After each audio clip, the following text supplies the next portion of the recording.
Hello viewers, இந்த வீடியோவில் ரொம்பவே இன்ட்ரெஸ்டிங்கான ஹிஸ்டாரிக்கல் பிளேஸை தான் நம்ம பார்க்க போகிறோம். மகாபாரதம் நம்ம எல்லாருக்குமே தெரிஞ்ச மிகப்பெரிய காவியம். ஹஸ்தினாபூரோட ஹரியாசனத்துக்காக தான் மகாபாரதத்தில் போரே நடந்துச்சு. ஹஸ்தினாபூர் எங்கே லொக்கேட் ஆயிருக்குன்னு பார்த்தீங்கன்னா, இந்தியாவில் உத்தரப்பிரதேஷ் அப்படின்ற ஸ்டேட்டில் மீரத் அப்படின்ற டிஸ்ட்ரிக்டில் லொக்கேட் ஆயிருக்கு. நான் பர்சனலாக யூடியூப்பில் ஹஸ்தினாபூரை பற்றி சர்ச் பண்ணியிருந்தேன். ஃபுல்லாகவே ஹிந்திஸ் வீடியோஸ் தான் வந்திருந்தது. ஒரு தமிழ் வீடியோவும் டீட்டெயில்ஸாக இல்லை. அதனால் இந்த வீடியோவை மிஸ் பண்ணாமல் ஃபுல்லாக பாருங்கள். பாண்டவாஸோடைய பீரியட்ஸ்க்கே போயிட்டு வந்த மாதிரி இருக்கும். வாங்க வீடியோக்குள்ளே போகலாம். Welcome to Kaveri universe.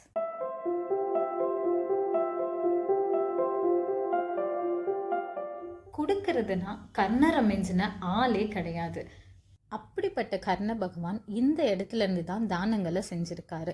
இன்றைக்கும் நம்ம இந்த கோவிலை போய் விசிட் பண்ண முடியும். ஒரு 10 நிமிஷம் கண்களை மூடி அமைதியாக உட்காந்திங்கன்னா கண்டிப்பாக இந்த இடத்த உங்களால் ஃபீல் பண்ண முடியும்.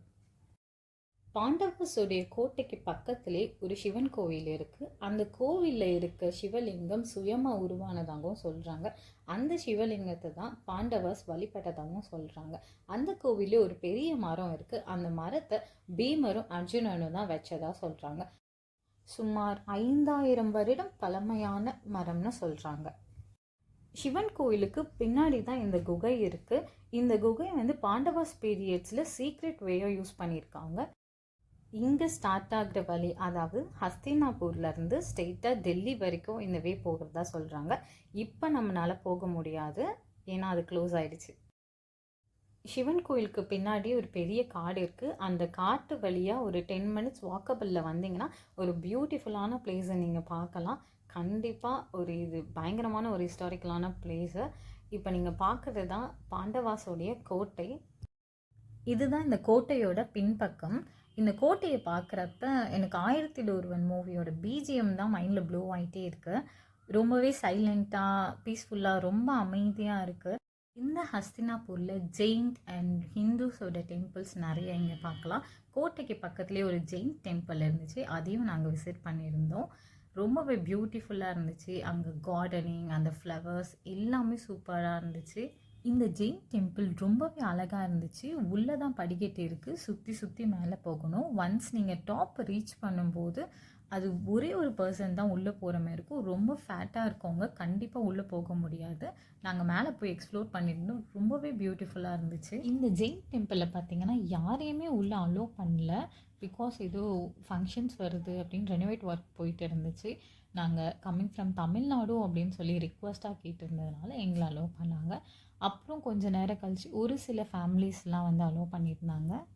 இந்த ஜெயின் டெம்பிளை சுற்றி வாட்டர்ஸ் இருந்துச்சு, அங்கே போட்டிங்கும் வச்சுருந்தாங்க. ஸோ நாங்களும் போட்டிங் போயிருந்தோம். அந்த எக்ஸ்பீரியன்ஸும் சூப்பராக இருந்துச்சு.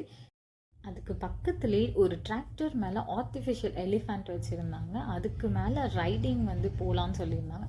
இப்போ பர்சனுக்கு 20 ருபீஸ் சார்ஜ் பண்ணாங்க. நாங்களும் ரைட் போயிருந்தோம். அந்த எக்ஸ்பீரியன்ஸும் சூப்பராக இருந்துச்சு. அண்ட் இங்கே இருக்க ஃப்ளவர்ஸ் பற்றி நான் பேசியே ஆகணும். எனக்கு ரொம்பவே இம்ப்ரெஸ் பண்ணிச்சு. இங்கே இருக்க எல்லா ஃப்ளவர்ஸுமே ரொம்ப different kinds of flowers, different கலர்ஸில் நிறைய ஃப்ளவர்ஸ் இருந்துச்சு. நாங்கள் நடக்கிறதெல்லாம் விட்டுட்டு உட்காந்து ஒரு ஓரமாக அந்த ஃப்ளவர்ஸ் இருக்க அழகு எல்லாமே ரசிக்க ஆரம்பிச்சிட்டோம். அவ்வளோ அழகாக இருந்துச்சு. மைண்டுக்கு ரொம்ப ரிலாக்ஸிங்காகவும் இருந்துச்சு.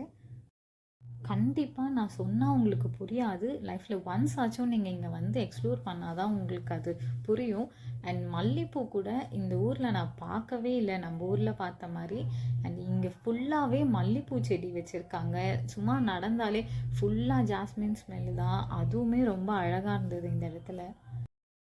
இந்த ஜெயின் டெம்பிள்குள்ளவே ஒரு ஆர்டிஃபிஷியல் ட்ரெயின் வச்சுருந்தாங்க. 2 கம்பார்ட்மெண்ட் வச்சு அது பே பண்ணி போகிற மாதிரி தான் இருக்கும். ஒரு கம்பார்ட்மெண்ட் ஃபுல்லாகவே மிரர்ஸ் இருந்துச்சு. நம்ம ஷார்ட்டாக தெரியும், டாலாக தெரியும், அண்ட் ஃபேட்டாக தெரியும், ஸ்லிம்மாக தெரியும், அந்த மாதிரி காமிச்சு ரொம்பவே ஃபன்னாக இருந்துச்சு. அண்ட் நெக்ஸ்ட் கம்பார்ட்மெண்ட் பார்த்திங்கன்னா மகாபாரதம் ஸ்டோரி டெல்லிங் மாதிரி பொம்மையில் எல்லாமே வச்சுருந்தாங்க. மகாபாரதத்தோடைய முக்கியமான செனரிஸ்லாம் ரொம்பவே அழகாக காமிச்சிருந்தாங்க. நம்ம வீட்டு குட்டீஸ்லாம் வந்தால் நல்லா என்ஜாய் பண்ணுவாங்க. ஒரு சூப்பரான பிளேஸ் இது. பக்கத்தில் ஒரு ஜெயின் டெம்பிள் இருக்குது. அதை பார்க்கறதுக்கு தான் நம்ம இப்போ போயிட்டு இருக்கோம். இங்கே இருக்க பீப்புள்ஸ்லாம் நல்லா பேசுகிறாங்க. ரொம்ப பொலைட்டாகவும் சாஃப்டாக ஸ்வீட்டாக பேசிகிட்டு இருக்காங்க. நாங்கள் வீடியோ எடுக்கிறத பார்த்து வாண்டடாக அவங்களே பேசுகிறாங்க. அண்ட் ஃபைனலி இதுதான் அந்த ஜெயின் டெம்பிள். இந்த டெம்பிளில் டோர் பக்கத்தில் லிவ் அண்ட் லெட் லிவ்னு போட்டிருந்துச்சு. அது எனக்கு பர்சனலாக ரொம்பவே பிடிச்சிருந்துச்சி அந்த குவைட்டை. அண்ட் இந்த டெம்பிளோட டோர் ரொம்பவே பெருசாக பிரம்மாண்டமாக அழகாக இருந்துச்சு. இதோட பில்லர் அண்ட் இந்த டெம்பிளில் இருக்க அந்த டீட்டெயில்டு ஒர்க் எல்லாமே ரொம்ப பிரம்மாண்டமாக இருந்துச்சு. பார்த்துட்டே இருக்கலாம் போல இருந்துச்சு, அவ்வளோ அழகாக இருக்குது. மற்றபடி எல்லாமே ஹிந்தியில் எழுதியிருந்தது. மேக்ஸிமம் எனக்கு ஹிந்தி அவ்வளோவா ரீடிங் வராது. ஹிந்தி ஃப்ரெண்ட்ஸ் யாருன்னா இந்த வீடியோ பார்த்துட்டு இருந்தீங்கன்னா அது என்னென்னு கமெண்டில் சொல்லுங்கள். இந்த வீடியோ பிடிச்சிருந்தால் மறக்காமல் லைக் பண்ணுங்கள், ஷேர் பண்ணுங்கள். And thank you so much. Next இன்னொரு பியூட்டிஃபுல்லான வீடியோவில் பார்க்குறோம். தேங்க்யூ.